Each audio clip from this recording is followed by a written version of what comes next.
Et oui, nous aussi en France, on a une épée dans un rocher. Allez, vous la connaissez tous. Durandal est le nom de l'épée mythique du chevalier Roland. Si Roland a semble-t-il bel et bien existé et fut chargé de la Marche de Bretagne, une zone située entre la Bretagne et l'Anjou, ses péripéties et la possession de Durandal, narrées dans la littérature médiévale française, notamment dans la chanson de Roland, écrite presque 2 siècles plus tard, sont purement fictives.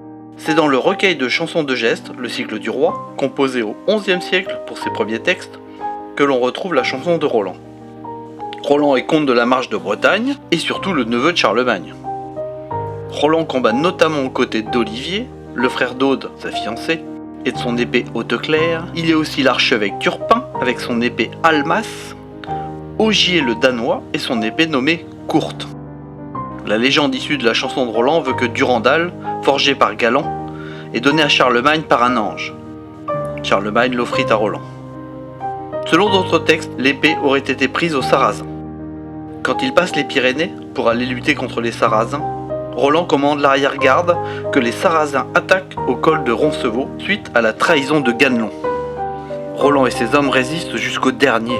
Blessé à mort, Roland sonne enfin de son olifant, appelant Charlemagne à son secours. La légende veut que Roland ait tenté de casser sur un rocher son épée Durandal, pour qu'elle ne tombe pas aux mains des Sarrasins. Mais c'est le rocher qui se brisa, ouvrant la brèche de Roland. Roland aurait alors appelé l'archange Michel à l'aide, puis lancé Durandal vers la vallée. Celle-ci traversa alors plusieurs centaines de kilomètres avant de se ficher dans le rocher de Notre-Dame de Rocamadour. Donc si vous êtes de passage à Rocamadour, levez les yeux au ciel et soyez... Salut les bretteurs!